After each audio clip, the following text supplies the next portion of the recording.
తెలంగాణ పురపోరులో తిట్ల పురాణం తారస్థాయికి చేరుకుంది. లీడర్ల మాటల తూటాలు పేల్చుతున్నారు. మాజీ సీఎం కేసీఆర్ పై విరుచుకుపడ్డారు ముఖ్యమంత్రి రేవంత్ రెడ్డి. ఎవరు జాతిపిత, ఎవరికి జాతిపిత అంటూ మండిపడ్డారు. దీంతో సీఎం వ్యాఖ్యలపై ఆగ్రహం వ్యక్తం చేసింది గులాబీ దళం. ఇప్పటికే రేవంత్ బినామీ కంపెనీలపై బీఆర్ఎస్ వర్కింగ్ ప్రెసిడెంట్ కేటీఆర్ ఆరోపణ చేశారు. 60,000 కోట్ల కాంట్రాక్టులపై ఆయన విమర్శలు చేశారు. దానికి సమాధానం చెప్పకుండా dirty dialogues పేల్చారు CM Revanth.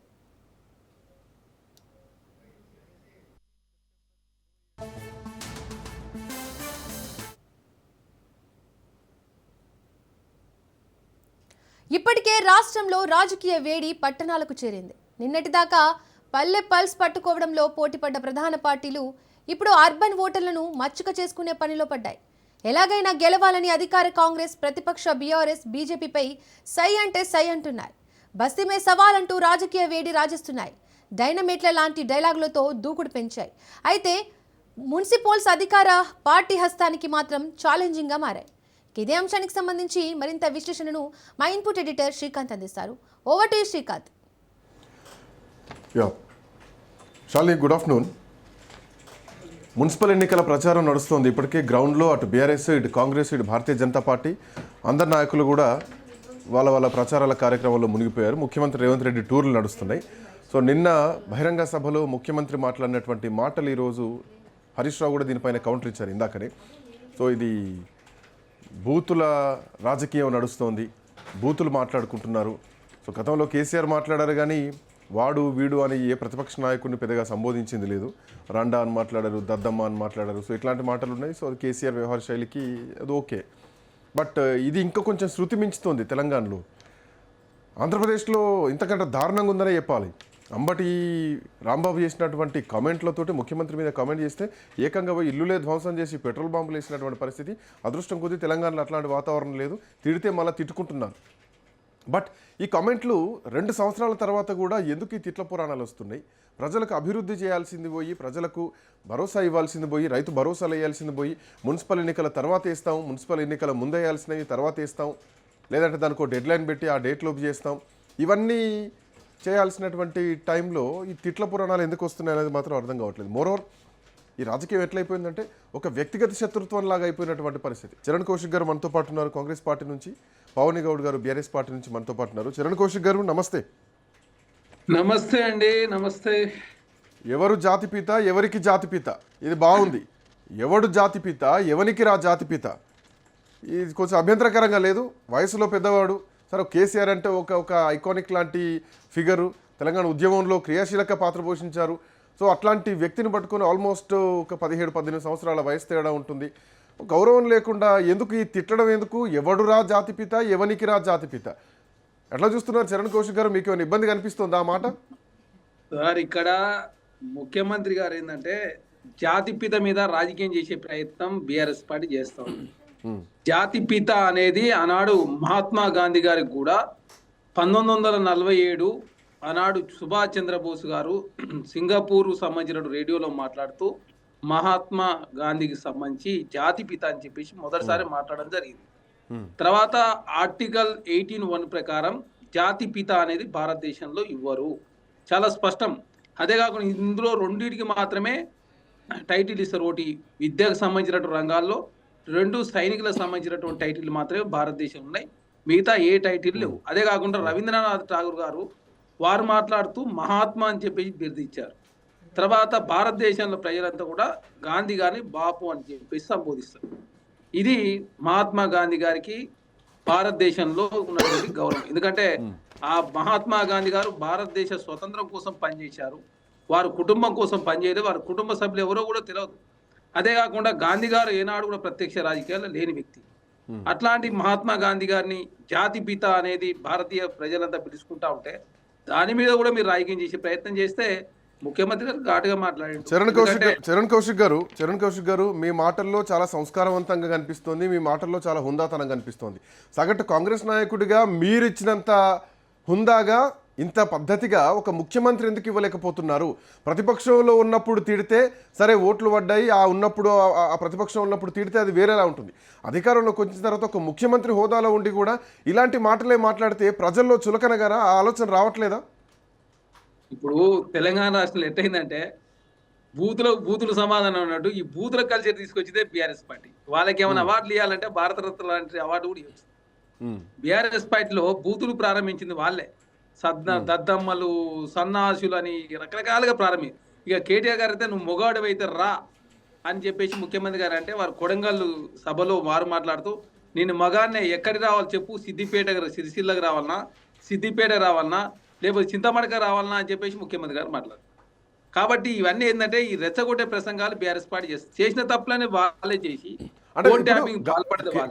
KTR ని హరీష్ రావును తిడితే అది ఓకే, తెలంగాణ ఒప్పుకున్నదేమో, బీఆర్ఎస్ పార్టీ నాయకులు కూడా తిరిగి కౌంటర్ వేశారేమో. బట్ కేసీఆర్ నే మాట్లాడుతున్నారు కదా, కేసీఆర్ ని ఉద్దేశించి టీఆర్ఎస్ పార్టీ నాయకులు అనుకోవచ్చు, మా బాపు అనుకుంటారు, మా జాతిపిత అనుకుంటారు, మా నాయకుడు అనుకుంటారు, మా అధినాయకుడు అనుకుంటారు. వాళ్ళు ప్రేమగా పిలుచుకునేది. తెలంగాణ సమాజం జాతిపిత అన్నప్పుడు మీరు రెస్పాండ్ కావాలి, తెలంగాణ ప్రజలు అన్నప్పుడు రెస్పాండ్ కావాలి. బీఆర్ఎస్ పార్టీ నాయకులు వాళ్ళ ఇష్టానికి వాళ్ళు అనుకుంటే ఒక ముఖ్యమంత్రి హోదాలో ఉండి ఎవడు జాతిపిత, ఎవరికి జాతిపిత అనడమే కాకుండా ఇందులో వెలమ సామాజిక వర్గాన్ని మొత్తాన్ని కూడా మీరు ఒక ఘాటిన కడుతున్నారు. అంటే వెలమ సామాజిక వర్గం కాంగ్రెస్ పార్టీకి అవసరం లేదా? మీ పార్టీలో వెలమలు లేరా? సో వాళ్ళని ఎందుకు, వాళ్ళ ఆత్మాభిమానం మీద ఎందుకు తన్నీరు హరీష్ రావు అంటారు, కూకటిపల్లి కృష్ణారావు అంటారు, ఇంకేదో రావు అంటారు, ఎర్రబెల్లి దయాకర్ రావు అంటారు. అని మీ దాంట్లో కూడా రావులు ఉన్నారు కదా, మీ దాంట్లో కూడా వెలమ సామాజిక వర్గం ఉంది కదా. మరి వాళ్ళు ఎప్పుడు కులాలను దృష్టిలో పెట్టుకొని మాట్లాడలేదు కదా బీఆర్ఎస్ పార్టీ వాళ్ళు. ఇప్పుడు మా రావులు ఫోన్ ట్యాపింగ్ పాల్పడలేదు, మా రావులు అవినీతి పాల్పడలేదు. చూసిరు కదా ఫోన్ ట్యాపింగ్ వారాల్లో ప్రభాకర్ రావు గారు, ప్రణీత్ రావు గారు, భుజంగరావు గారు, శ్రవణ్ రావు గారు, ఒకలా ఇద్దరు మీరు చెక్ చేయండి. రాధాకిషన్ రావు గారు, తర్వాత సంతోష్ రావు గారు విచారణ పేరు, హరీష్ రావు గారు, కేసీఆర్ గారు, కేటీఆర్ గారు, కల్వకుంట్ల కవిత గారు చెప్తా ఉంది మా ఆయన ఫోన్ సోకాల్డ్ వాళ్ళ మీద అంటే తప్పులేదు. కానీ ఆ మాటల్లో ఆ జాతి మొత్తాన్ని అంటున్నారు, వెలమ సామాజిక వర్గాన్ని మొత్తం అంటున్నారు. సో అంటే ఆ ఓట్లు అవసరం లేదా? ఒక కిలో బియ్యం అని చెప్పేసి మాట్లాడతారు, షారెడ్ బియ్యం అని చెప్పేసి మాట్లాడుతూ ఉంటారు. ఒక సామాజిక వర్గాన్ని మొత్తమే ఒక ఘాటిన కడుతున్నారు కదా సార్. రాజకీయ విమర్శలు, ప్రతి విమర్శలు జరుగుతూ ఉంటాయి. రాజకీయ విమర్శల్లో భాగంగా ముఖ్యమంత్రి గారు చాలా ఘాటుగా ఎందుకు మాట్లాడాల్సి వచ్చిందంటే వాళ్ళు మంచిని మంచనకుండా ప్రతిదాన్ని చెడు ఆపాదించే ప్రయత్నం బీఆర్ఎస్ పార్టీ చేస్తా ఉంది. సింగరేణిలో వాళ్ళు సుజన్ రెడ్డి గారి గ్రూప్ కు కావచ్చు, కాళేశ్వరంలో 5వ ప్యాకేజ్ కావచ్చు, వాళ్ళ ఆయనలో టెండర్లు ఇవ్వచ్చు, సింగరేణిలో 2 టెండర్లు ఇవ్వచ్చు, ఎక్సెస్ 10% ఇవ్వచ్చు. కానీ కాంగ్రెస్ ప్రభుత్వంలో 10% ఎక్సెస్ ఇస్తే అసలు మా ప్రభుత్వంలో 10% ఎక్సెస్ వేయలేదు. ఈ సంస్కృతి కొత్త కాంగ్రెస్ ప్రభుత్వం తీసుకొస్తుందని చెప్పేసి పచ్చి అబద్ధాలు ప్రచారం చేస్తే తెలంగాణ సమాజానికి వాస్తవ విషయాలు వివరించారుగా. చాలా డెమోక్రటిక్ తెలంగాణ రాష్ట్ర ఎలక్షన్ జరుగుతా, మున్సిపల్ ఎలక్షన్ 2020లో బీఆర్ఎస్ ప్రభుత్వంలో 80 మున్సిపల్ కౌన్సిలర్లు ఇనానిమస్ అయినాయి. అందులో 77 బీఆర్ఎస్ పార్టీకి, 3 ఎంఐఎం పార్టీకి. ఈ రోజు 14 ఇనానిమస్ అయితే 12 కాంగ్రెస్ కి, 2 బీఆర్ఎస్ పార్టీ ఇనానిమస్. ఎంత డెమోక్రటిక్ కాంగ్రెస్ ప్రభుత్వం ఎలక్షన్ జరుగుతుంటే మీరు దాన్ని కూడా రాజకీయం చేసే ప్రయత్నం, టెండర్ లో రాజకీయం చేసే ప్రయత్నం, పాల్పడేది మీరే, అవినీతి పాల్పడేది. ఇలాంటి రాజకీయ విమర్శలు ఖచ్చితంగా యాక్సెప్ట్ చేయాల్సిందే. పవన్ గౌడ్ గారు ఉన్నారా? నమస్తే అండి, ఉన్నాను. పవన్ గౌడ్ గారు అంటే వ్యక్తిగత విమర్శలకు పోతుంది, దూషణలకు పోతున్నారు. సో కేటీఆర్ను, హరీష్ రావును అంటే ఓకే, కేసీఆర్ ఫామ్ హౌస్లో ఉన్నారు, ఆయన విచారణకు వస్తున్నారు, సపోర్ట్ చేస్తున్నారు, ఎవరికి వారు మున్సిపల్ ఎన్నికల బిజీలో ఉన్నారు. అట్లాంటిది ఎవడు జాతిపిత, ఎవరికి రా జాతిపిత, ఈ పదాలని బీఆర్ఎస్ పార్టీ ఎట్లా చూస్తుంది? ముందుగా రాజ్ న్యూస్ ప్రేక్షకులకు మరియు నాతో పాటు ప్యానెల్లో పాల్గొంటున్న మిత్రులకు నమస్తే అండి. పాపం చరణ్ కౌశిక్ గారు చాలా సంస్కారవంతంగా, సభ్యతగా మాట్లాడినరు. ఇంకొకటి ఏంటంటే, దేశంలో గాడ్సేని పూజించే రోజులు వచ్చినాయి, చూస్తూనే ఉన్నాము. దేశానికి స్వతంత్రం తీసుకొచ్చిన మహాత్మా గాంధీ గారినే కాదని గాడ్సేనే పూజిస్తున్నారు. అలాంటి రోజులు వచ్చినాయి. దానికి మనం చింతించాల్సిన అవసరం చాలా ఉన్నది. ఇంకొకటి ఏంటంటే, చరిత్రను సృష్టించిన ఒక మహాత్ముడిని పట్టుకొని నిన్న రేవంత్ రెడ్డి గారు ఏవైతే వ్యాఖ్యలు చేసిండ్రో తెలంగాణ సమాజం మొత్తం వింటుందండి. తెలంగాణ ప్రజలు రేపు రాబోయే రోజులలో కర్రు కాల్చి బాధ పెడతారు. ఇంకొకటి ఏంటంటే, కనకపు సింహాసనం మీద సునకాన్ని కూర్చుండబెడితే ఆ సునకము పోయి బూడిదలనే వంటది తప్ప ఆ సింహాసనము అవమానిస్తుంది అనేది మళ్ళొక్కసారి కూడా రుజువైపోయింది. ఇందాక చరణ్ కౌశిక్ గారు మాట్లాడుతున్నారు. చరణ్ కౌశిక్ గారు, మీ ముఖ్యమంత్రికి ఒకటే అడుగుతున్నామండి, రండా పేగులు తీసి మెడలు వేసుకుంటాం, గుడ్లు వీకి గోళీలు ఆడతాం, కేసీఆర్ గారిని సభలు పెట్టి ఆయన సావును కోరుకోవడము, తెలంగాణ ఇప్పుడు దేశానికి అంటే మీనే సీఎం పదవి అడుగు పెట్టే ముందు ఏమని ప్రమాణ స్వీకారం చేస్తారండి? దేశ సార్వభౌమాధికారాన్ని, సమగ్రతను కాపాడుతానని ప్రమాణం చేస్తాడు. ఇప్పుడు వెలమ సమాజం వద్ద అంటే ఒకటే సామాజిక వర్గం సంబంధించిన ముఖ్యమంత్రి ఆయనే ఇప్పుడు కేసీఆర్ గారు తెలంగాణ తీసుకొచ్చిండ్రు. ఎవరు అవునన్నా కాదన్నా చావు నోట్లో తలబెట్టి 60 ఏండ్ల ఎవరికి సాకారం కాని కలను ఆయన కలగని మరి తెలంగాణ రాష్ట్రాన్ని తీసుకొచ్చిన నాయకుడిని రోజు పొద్దున్న లేస్తే తిట్ల పురాణాలతోటి సంస్కారహీనంగా మాట్లాడుతూ బురద జల్లే రాజకీయాలు చేస్తున్నది మీరు. ఇంకొకటి ఇందాక ఫోన్ ట్యాపింగ్ అందరు రావులే పోతున్నారు అది అని అంటారు కదా. 160 సిఆర్పిసి కింద ఆధారాల కోసమే పిలుస్తున్నామని అన్నారు. ఎక్కడైనా ఆధారాలు చూపించిండ్రా? సాక్షులుగా మాత్రమే పిలుస్తున్నాము అని చెప్పిండ్రు. కానీ వీళ్ళే తప్పులు చేసిండ్రు, వీళ్ళే ఫోన్ ట్యాపింగ్ చేసిండ్రు అనేసి ఇప్పటికేమన్నా బయట పెట్టిన దాఖలాలు ఉన్నాయా? ఏదన్నంటే కాళేశ్వరం కేసీఆర్ ని పిలిచినా సాక్షిగానే పిలిచారు తప్ప నిందితుడిగా ఎక్కడ ఎవరిని పిలవలేదు ఇప్పటివరకు. నిందితుడుగా ఎక్కడ పిలవలేదు. ఆయన నిందితుడు కాదు. దేశానికి స్వతంత్రం తీసుకొచ్చిన మహాత్ముడు ఎంత గొప్పోడో తెలంగాణకు స్వతంత్రం తీసుకొచ్చిన బాపు కేసీఆర్ గారు కూడా గొప్పలే. మేము బాపు కేసీఆర్ గారు అని పిలుచుకుంటే వీళ్ళు ఏమంటారంటే మీరు ఆయనకు పుట్టినరా అని సోషల్ మీడియాలో పోస్టులు పెడతారు. తెలంగాణ జాతిపితాన్ని మేము పిలుచుకుంటే మీకు విలువ బుద్ధి కాకపోతే మీరు రైఫిల్ ఎక్కుపెట్టిన రాజు కింద పనిచేస్తుండ్రు కాబట్టి మీరు పిలవకండి. పిలుస్తుంటే మమ్మల్ని ఎందుకు అవమానపరిచినట్టుగా, మా నాయకుడిని ఎందుకు అవమానపరిచినట్టుగా మాట్లాడుతున్నారు? ఆయన తండ్రి వయసు ఉంటాడు, ఆయన కంటే 17 ఏండ్లు పెద్ద. ఎందరినీ ఏకం చేసి అన్ని రాష్ట్రాల ప్రజలను, అన్ని రాష్ట్రాల నాయకులను ఏకం చేసి తెలంగాణను తీసుకొస్తే ఇప్పుడు తెచ్చిన తెలంగాణ రాష్ట్రాన్ని 10 ఏళ్ల పాటు భారతదేశంలోనే నెంబర్ 1 గా తీర్చిదిద్దితే ఆ నాయకుడిని వచ్చి ఇప్పుడు 2 ఏండ్ల నుంచి 3 లక్షల కోట్ల అప్పులు చేసి తెలంగాణకు ఒక ప్రాజెక్టు కట్టకుండా, ఒక గుడి కట్టకుండా, ఒక బడి కట్టకుండా, కనీసానికి గురుకుల పిల్లలకు పురుగులు లేని ఆహారం పెట్టకుండా, రైతులకు రైతు బంద్ వేయకుండా, రైతుల ఆత్మహత్యలకు ప్రేరేపిస్తూ ఇవన్నీ చేస్తూ మళ్ళీ ఇవన్నీ డైవర్ట్ కావడానికి ఆయన కుంభకోణాలు, ఆయన కుట్రలు, ఆయన కుతంత్రాలు, ఆయన అవినీతి బయటపడకుండా ఉండడానికి ఎప్పుడు ఎలక్షన్స్ వస్తే అప్పుడు ఎక్కడ సభ పెడితే అక్కడ కేసీఆర్ గారి సాగు కోరుకుడా లేకపోతే కేసీఆర్ గారిని అవమానపరిచే విధంగా మాట్లాడా? ఇది ఎక్కడి సభ్యత? ఒక్క నిమిషం అండి. హార్వర్డ్ యూనివర్సిటీకి 5 రోజులు పోయిండు.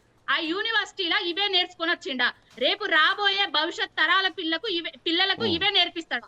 ఒక ముఖ్యమంత్రి స్థానంలో ఉన్నాడు, ఉత్తనే గాలికి తిరగతలేడు, పెయింటర్ కాదు, ఒక ముఖ్యమంత్రి. ఆ విషయాన్ని మర్చిపోయి ముఖ్య కంత్రి లాగా వ్యవహరిస్తూ బీఆర్ఎస్ అధినాయకుడు బాబు కేసీఆర్ గారి మీద అవాకులు చెవాకులు వెళ్తున్నాడు. నిన్న అంబటి రాంబాబు గారి మీదనే మన వైఎస్ఆర్సీపీ వాళ్ళు, ఆ చంద్రబాబు నాయుడు చేస్తేనే ఎట్లా పోయినరో మీకు తెలుసు. కానీ ఆ సంస్కృతి, ఆ సాంప్రదాయాలు ఇక్కడ రావద్దు అనే కోరుకుంటున్నాం కాబట్టి తెచ్చిన తెలంగాణ రాష్ట్రం ఆగం కావద్దు. ఎవరి చేతిలో ఉంటేంది, మన నీళ్లు మనకు కావాలి, మన నిధులు మనకు కావాలి, మన నియామకాలు మనకు కావాలి అని మేము ఊరుకుంటున్నాం కాబట్టి మేము ఊరుకుంటుంటే వాళ్ళకు చేతగా అయితే లేదు, చేతగానితనంగా వ్యవహరిస్తున్నారు. మరి ఆగండి, ఒక్క నిమిషం అడుగుతా, ఒకటే క్వశ్చన్ అడుగుతా. ఇప్పుడు కాంగ్రెస్ నాయకులను ఒకటే అడగదలుచుకున్నా. మరి తెలంగాణకు జాతిపిత రేవంత్ రెడ్డా, లేకపోతే తెలంగాణకు జాతిపిత చంద్రబాబు నాయుడా, లేకపోతే తెలంగాణకు జాతిపిత ఇంకొకరా చెప్పాలి? అదొకటే. తెలంగాణ సోనియా గాంధీ అంటారు. ఏంటండి వాళ్ళని అడిగితే వాళ్ళు సోనియా గాంధీ అంటారు. సోనియా గాంధీ ఎట్లయితుందండి? బలిదేవత అని రేవంత్ రెడ్డి గారే అన్నారు కదా అండి. బలిదేవత అని రేవంత్ రెడ్డి గారే అన్నారు కదా అండి. ఇప్పుడు బ్రిటిష్ వాళ్ళు మనకు స్వతంత్రం ఇచ్చిపోతే బ్రిటిష్ వాళ్ళను జాతిపిత అంటలేం కదా అండి. మహాత్ముడినే కదా జాతిపిత అనేది. తెలంగాణకు స్వతంత్రం మేము కొట్లాడితే వచ్చిన తెలంగాణ బాపు కేసీఆర్ గారు సకల జనులను, సంబంధ వర్గాలను రోడ్ల మీదకి తీసుకొచ్చి సావు నోట్లో తలపెట్టి తెలంగాణను సాధిస్తే ఇప్పుడు ఆయన చరిత్రకు ఆ చెదలు పట్టే విధంగా ఆయన చరిత్రనే లేకుండా చేద్దామని చేస్తున్నాడు. అయితే పోతుందా అండి బురద జల్లే ప్రయత్నాలు? ఆయన అవినీతి పరుడు కాదు అని అందరికీ తెలుసు, కానీ అవినీతి చేస్తున్నాడు అని చెప్తారు. ఆయన డబ్బుల మీద వ్యామోహం ఉండదు అని అందరికీ తెలుసు, కానీ ఆయన ఏదో చరణ్ కౌశిక్ గారు కేసీఆర్ ను టార్గెట్ చేస్తే ఓట్లు పడతాయి అనుకోవడం అది కొంచెం హాస్యాస్పదంగా ఉంది. కేసీఆర్ని టార్గెట్ చేస్తూ మాట్లాడడం, ఎవడు రా జాతిపిత, ఎవరికి రా జాతిపిత. నాకు తెలిసి కేసీఆర్ ఎప్పుడు కూడా ఒక వర్గాన్ని కానీ ఒక కులాన్ని కానీ ఏ రోజు ఆయన మాటలు అనలేదు. మీరు కుకట్పల్లి కృష్ణారావు అంటారు, తన్నీరు హరీష్ రావు అంటారు, ఇంకో రావు అంటారు, ఎర్రబెల్లి దయాకర్ రావు అంటారు. బట్ అదే కేసీఆర్ ఏ రోజు అంటే రెడ్లను పక్కన పెట్టుకున్నారు తప్ప ఏ రోజు రెడ్లను ఉద్దేశించి ఆయన మాట్లాడలేదు, ఎక్కడ కులాలను బేస్ చేయలేదు. మీ దాంట్లో కూడా జూపల్లి కృష్ణారావు ఉన్నారు, మీ దాంట్లో ప్రేమ్సాగర్ రావు ఉన్నాడు, మీ దాంట్లో ఇంకో ఎమ్మెల్యే ఉన్నాడు, మీ దాంట్లో జిల్లా డీసీసీ అధ్యక్షులు కూడా వెలమ సామాజిక వర్గం వాళ్ళు ఉన్నారు. బట్ ఇన్ని పెట్టుకొని అంటే ఎందుకు ఒక సామాజిక వర్గాన్ని టార్గెట్ చేస్తూ మాట్లాడుతున్నారు? ఒక కుల రాజకీయాలని తెలంగాణలో తీసుకొస్తున్నారా? వెలమ అంటే ఏదో శత్రువు తెలంగాణకు అన్నటువంటి చిత్రీకరించే ప్రయత్నం చేస్తున్నారా? సో వాళ్ళు కూడా ఓట్లేసిన వాళ్ళే కదా. ఎందుకు ఇట్లాంటి రాజకీయాలు పోతున్నాయి? ఈ తిట్లకు ఈరోజు హరీష్ రావు మళ్ళీ తిడుతున్నారు. మళ్ళీ రేపు ఇవాళ చొప్పదండల సభ ఉన్నది, ఆడిపోయి మళ్ళీ కేసీఆర్ని టార్గెట్ చేసి తిడతారు, మళ్ళీ హరీష్ రావుని టార్గెట్ చేసి తిడతారు. మళ్ళీ తెల్లారిపోయి మళ్ళీ ఇదే ప్రచారంలో ఇదే తిట్లు. ఇక మున్సిపల్ ఎన్నికలు మొత్తం తిట్ల చుట్టే తిరుగుతున్నాయా కౌశిక్ గారు? సార్ ఇక్కడ చాలా స్పష్టంగా కుల రాజకీయాల ప్రస్తావన తెచ్చిందే కేసీఆర్ గారు. ఎందుకంటే కులాల వారిగా తెలంగాణ సమాజాన్ని విడదీసి చేపలోళ్ళు చేపలు తీసుకోండి, యాదవులు గొర్రెలు తీసుకోండి అని చెప్పేసి తెలంగాణ రాష్ట్రంలో మొత్తం బీసీలంతా కలిసి ఉన్నటువంటి సమాజాన్ని కులాల పేరు మీద డివైడ్ చేసింది మేము కాదు. అదే కాకుండా బూతుల సంస్కృతి గురించి మేము ఏమంటున్నాం మేడం అంటే, వారికైనా పవన్ గౌడ్ అయినా ఇంకెవరైనా రాజకీయాలు మనం ఇంకా చాలా సంవత్సరాలు చేయాలి. వీళ్ళంతా ఎట్ట తయారయ్యారండి. ఎవరైనా కూడా మనము డిస్కషన్ అయినా లేకపోతే ఇంకోటి, ప్రభుత్వం ఏం చెప్తా ఉందంటే అసెంబ్లీలో చర్చ చేద్దాం రండి, మీరు ప్రతిపక్ష నాయకుడు, అధికార పక్షం కాంగ్రెస్ పార్టీ ఉంది, కృష్ణా జలాలైనా గోదావరి జలాలైనా మీ అప్పులు ఆస్తులు మీరు చేసింది ఏందో మేము చేసింది ఏందో నరేంద్ర మోడీ గారు 12 సంవత్సరాల పరిపాలన మీద మనం చర్చ చేద్దామంటే అసెంబ్లీకి ఏమో రాకుండా కాంగ్రెస్ ప్రభుత్వం విమర్శించే ప్రయత్నం చేస్తే, మీ ఇష్టం వచ్చి నోటికి ఏదో వస్తుంది మాట్లాడే ప్రయత్నం చేస్తే, అబద్ధాలని ప్రచారం చేసే ప్రయత్నం చేస్తే తెలంగాణ సమాజం అంగీకరిస్తారా? రాజకీయం వేరు. ఇప్పుడు కౌశిక్ గారు మీరన్న ఎగ్జాంపుల్ నేను మాట్లాడతాను, దానికి లింక్ చేస్తే మోడీ ఏ రోజు రాహుల్ గాంధీని ఇంట్లో తిట్టలేదు, రాహుల్ గాంధీ ఏ రోజు మోడీని ఇంట్లో తిట్టలేదు అని చంద్రబాబు నాయుడు జగన్ బద్ధశత్రువులు, రాష్ట్రం తగలబడిపోతోంది. అట్లాంటి పరిస్థితుల్లో కూడా ఇంత దారుణంగా తిట్టలేదు. యోగనుకోరు అరే తురే అన్నటువంటి మాటలు రాలేదు. గతంలో వైఎస్ఆర్ ఉన్నప్పుడు చంద్రబాబు నాయుడు ఉన్నప్పుడు ఇట్లాంటి రాలేదు. బట్ ఎందుకు వాడు వీడు అనే స్థాయికి తెలంగాణ రాజకీయాలు ఎందుకు పోతున్నాయి, ఎందుకు తీసుకొస్తున్నారు? గతంలో కేసీఆర్ ఏదో అంటే కేసీఆర్ కూడా నాకు తెలిసి ఇంత దారుణంగా అరే తురే అని చెప్పేసి సభాముఖంగా మాట్లాడలేదు. లాగుల తోండలు, రాళ్ళు, గుడ్లు, కనుగుడ్లు, గోళీలు ఇసొంటి అయితే రాలేదు. బట్ ఒక్కొక్క కల్చర్ని క్రియేట్ చేస్తున్నారు. ముఖ్యమంత్రి గారిని పట్టుకొని నువ్వు మొగాడివైతే రాని అంతకన్నా పెద్ద వాడు ఉంటుందా? మీరు చెప్పండి. మీ ప్రతిపక్షంలో మీరు కూడా మాట్లాడారు కదా, దమ్ముంటారా అన్నారు, ఇంకేదో హీరోయిన్లతో లింక్ పెట్టి మాట్లాడారు, రకరకాల మాటలు మీరు కూడా అన్నారు. ఒక నిమిషం శ్రీకాంత్ గారు వన్ సెకండ్ పవన్ గారు అయిపోలేదు. మీరు మధ్యలో జరసేపు ఆపాలి. మీకు వచ్చిన టైం వచ్చిన మాట్లాడండి మేడం. అర్ధరాత్రి అద్భుతాలు జరగవు. చరణ్ గారు వన్ సెకండ్ ఒక్క నిమిషం. చరణ్ గారు 1 సెకండ్. పవన్ గారు ఏదో సబ్మిషన్ అడుగుతున్నారు. పవన్ గారు ఇప్పుడు చరణ్ గారిని ఒక క్వశ్చన్ అడగదలుచుకున్నా నేను. కేసీఆర్ గారు ఉన్నప్పుడు సకల జనులకు సంబంధ వర్గాలకు సంక్షేమ పథకాలు అందించిండ్రు. దాంట్లో భాగంగా గొల్ల కుర్మ సోదరులకు గొర్రె పిల్లలని ఇచ్చిర్రు, ముదిరాజ్ సోదరులకు చేప పిల్లని ఇచ్చిర్రు. ప్రతి ఒక్కరికి సంక్షేమ పథకాలు అందించిండ్రు. ఇప్పుడు మీరు యాదవ బిడ్డ, 2వ విడత గొర్రెల పంపిణీ చేస్తా అనేసి మీ ముఖ్యమంత్రి వర్యులు అధికారంలోకి రాకముందు గొల్ల కుర్మ సోదరులందరికీ చెప్పిండ్రు 100 రోజులలోనే చేస్తానని చెప్పేసి. 100 రోజులలో గొల్ల కుర్మ సోదరులకు ఇచ్చిండ్రా? ఇంకొకటి, మీ నాన్నను పట్టుకొని ఎవడన్నా రారా పోరా అని అంటే మీరు ఊరుకుంటారా? కేటీ రామారావు గారు వాళ్ళ నాన్నను పట్టుకొని రండా, తొండలు జొర్ర కొడతా, పేగులు తీసి మెడలేస్తా, ఆ సంపుతము సావుడు కొడుకునుడు అవన్నీ చూసిన తర్వాత కూడా కేటీఆర్ గారు మాట్లాడకపోతే ఎట్లా అండి? కొడుకు, ఆయన కన్న కొడుకు కదా, వాళ్ళ నాన్న తెలంగాణ తెచ్చిన నాయకుడు కదా, తెలంగాణ జాతికి జాతి పిత కదా. పవన్ గారు 1 సెకండ్. 70,000 కోట్ల అప్పులు ఉన్న తెలంగాణ 7 లక్షల కోట్ల రూపాయలు మీరు చేస్తే కరెక్ట్. 11వ రోజు నుంచి ఆర్బీఐ మీద ఆధారపడి ఓడీలు తీసుకొచ్చి తెలంగాణ రాష్ట్రాన్ని నడిపించే దిగదారిస్తే మీరు కరెక్ట్. తెలంగాణ రాష్ట్రం నెలకు 6,500 కోట్ల రూపాయలు అప్పులో గొడ్డి చెల్లిస్తే మీరు కరెక్ట్. మీరు సింగరేణి టెండర్లు వేసినా కరెక్ట్, మిషన్ భగీరథ మీరు చేసినా కరెక్ట్. అంటే బీఆర్ఎస్ పార్టీ ఏది చేసినా కరెక్ట్. చరణ్ కౌశిక్ గారు మీ మాటలు ఇప్పటికీ నేనేమంటున్నా, చరణ్ కౌశిక్ గారు మీ మాటల్ని నేను ఇప్పటికీ యాక్సెప్ట్ చేస్తున్నా. మీ మాటలు తెలంగాణ యాక్సెప్ట్ చేస్తుంది, నేను యాక్సెప్ట్ చేస్తా, పవన్ గారు యాక్సెప్ట్ చేస్తారు, అందరు చేస్తారు. కానీ ముఖ్యమంత్రి మాటల్ని ఎవరు డైజెస్ట్ చేసుకోవట్లేదు. ముఖ్యమంత్రి మాటల్ని ఎవరు చాలా ఇబ్బందికరంగా ఉంది. కనీసం చెప్పండి, ముఖ్యమంత్రికి ఎవరైనా చెప్పేవాళ్ళు లేరా? కేసీఆర్ తిడితే ఓట్లు రావు, ప్రజలకు సంక్షేమ పథకాలు ఇస్తే వస్తాయి, మున్సిపల్ ఎన్నికల తర్వాత మీరు రైతు బంధు రైతు భరోసా ఇస్తా అంటున్నారు. కనీసం ప్రజలను ఒప్పించుకునే విధంగా ముందుకు పోవాలి. కానీ ఇంకా ప్రతిపక్షాలను తిట్టుకుంటా, ఇంకా కేసీఆర్ని తిట్టుకుంటా, ఇది కాదు కదా రాజకీయం. మీలాగా హుందాగా మాట్లాడే విధానం ముఖ్యమంత్రికి ఎవరైనా చెప్పండి కనీసం. సార్ దయచేసి ఆంధ్ర రాష్ట్రంలో మీరు చూసారు, ఇది గౌరవ సభ కాదు కౌరవ సభ అని చెప్పి చంద్రబాబు నాయుడు గారు వ్యక్తిగత అననం జరిగిందని చెప్పి నేను ముఖ్యమంత్రి అయ్యే వరకు నేను అసెంబ్లీ రానని చెప్పి వెళ్ళిపోయిన పరిస్థితి మనం చూడలేదా? తెలంగాణ రాష్ట్ర రాజకీయాల్లో వాసన చెప్తా ఉన్నాం. మీరు ఒకసారి మీరు వికీపీడియాకి పోయి గూగుల్ అడుగుతారా, లేకపోతే ఏఐని అడగని చెప్తారు. తెలంగాణ రాష్ట్రంలో బూతులు స్టార్ట్ చేసింది కేసీఆర్ గారు. ఒకసారి స్టార్ట్ చేస్తే అది పెరుగుడు తప్ప తగ్గుడు. అందుకే హుందాగా రాజకీయాలు చేయాలి ఎవరైనా కూడా. కాకపోతే అది పెరుగుతా ఉంది. అదే కాకుండా కేటీఆర్ గారు అట్నే మాట్లాడుతుండ్రు, హరీష్ రావు గారు అట్నే మాట్లాడుతున్నారు. ఒకటి చరణ్ కౌశిక్ గారు, కేసీఆర్ స్టార్ట్ చేస్తే రేవంత్ రెడ్డి అధికారంలోకి రావడానికి, ముఖ్యమంత్రి కావడానికి కూడా ఆ రోజు ప్రతిపక్షంలో ఉన్నప్పుడు కేసీఆర్ దిడితేనే మీరు అధికారంలోకి వచ్చారు. కానీ అధికారంలోకి వచ్చిన తర్వాత కూడా మళ్ళీ అదే పాట పాడుతున్నారు కదా. ప్రభుత్వ వ్యతిరేకాన్ని ఒప్పియండి. ఒక చిన్న ఎగ్జాంపుల్ చెప్తా. మొన్న ఎంపీలంతా ఢిల్లీలో ఉంటే పార్లమెంట్ సమావేశాలు అవుతున్నప్పుడు మోడీ అందరికి క్లాస్ బీకిండ్రు బీజేపీ ఎంపీలకు. ఇది బయటకు వచ్చిన కిషన్ రెడ్డి ఏమంటారంటే, ఆ లీక్ చేసిన వాళ్ళు ఎవరో నేను కనుక్కుంటా, వాళ్ళ మీద చర్యలు తీసుకుంటా అంటే క్లాస్ బీకినమాట వాస్తవం.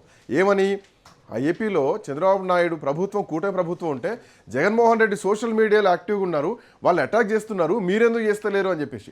కానీ అక్కడ అటాక్ చేసే విధానం ప్రజల్లోకి ఉండాలి, ప్రజల్లోంచి ఉండాలి. అక్కడ ప్రభుత్వ తప్పిదాలని ఎక్స్పెక్ట్ చేస్తున్నారు జగన్మోహన్ రెడ్డి. పీపీపీ విధానాన్ని ఎండగడుతున్నారు, మెడికల్ కాలేజీల విషయాలు ఎండగడుతున్నారు.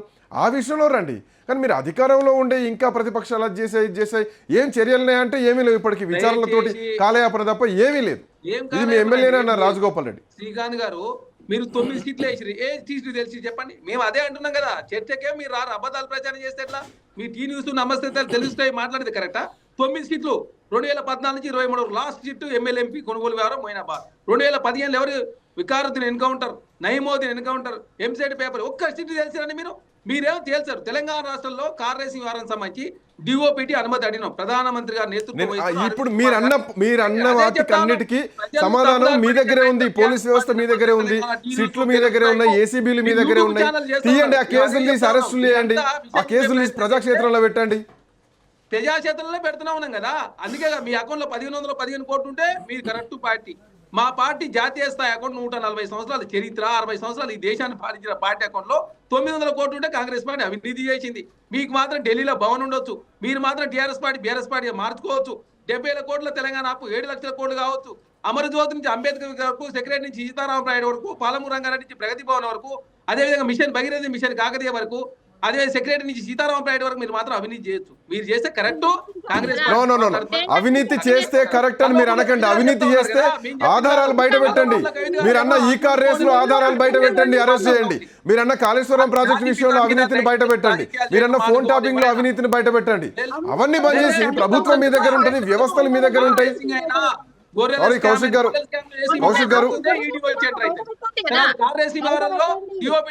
అడిగితే కేంద్ర ప్రభుత్వం ఇవ్వదు, గవర్నర్ గారు 3 నెలలు తొక్కి పెట్టాడు.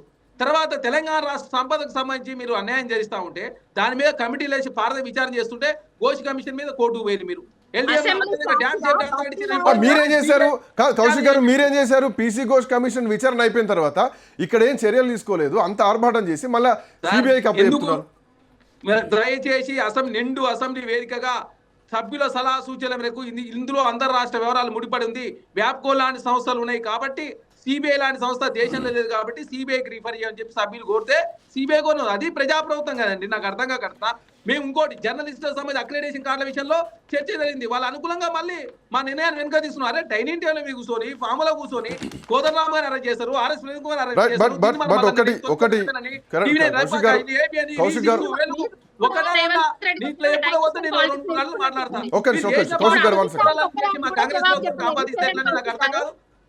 ఒకటి కాదు, 2 కాదు, చర్చ కౌశిక్ గారు 1 సెకండ్. మీ ప్రశ్నలన్నిటికీ సమాధానం మీరే ఇవ్వాలా. ప్రభుత్వంలో మీరున్నారు. కౌశిక్ గారు 1 సెకండ్. పవన్ గారు, బూతుల మీద కూడా మేము అంటున్న ఒకటే, ప్రతిపక్ష నాయకుడు కేసీఆర్ గారు లేఖ రాయండి. బూతుల మీద తెలంగాణ 14 నుంచి 23 వరకు అప్పులు, ఆస్తులు, ఎవరి స్కీమ్స్ ఏందో, నరేంద్ర మోడీ గారి ప్రభుత్వం, మీ ప్రభుత్వం, కౌశిక్ గారు 1 సెకండ్. కౌశిక్ గారు 1 సెకండ్. ఒక్క నిమిషం. కౌశిక్ గారు 1 సెకండ్. పవన్ గారు మాట్లాడండి. పవన్ గారు కంక్లూడ్. ఇప్పుడు ఒర్రినంత మాత్రాన ఇదే వస్తున్నా, ఇదే ఈ భాషను ఇదే ఈ సంస్కారం అవుతుందని చెప్తున్నా మీకు అందరికి. మీరు మాట్లాడితే కరెక్ట్, పవన్ గౌడ్ గారు మాట్లాడితే కరెక్ట్, కాంగ్రెస్ పార్టీ నేను మాట్లాడితే మాత్రం మీ ఊరిలో అయితే ఏమన్నా అర్థం ఉందండి? మీరు మాట్లాడే మాటల సమస్య ఎంత? మాట్లాడి నమస్తే తెలంగాణ మీరంతా ఏంటంటే బూతులు మాట్లాడితే తెలంగాణ రాష్ట్రంలో మాకు అవకాశం ఇస్తున్నారు అనుకుంటారు. అవకాశం ఎవరు మేడం? అయిపోయింది బీఆర్ఎస్ పార్టీ పని.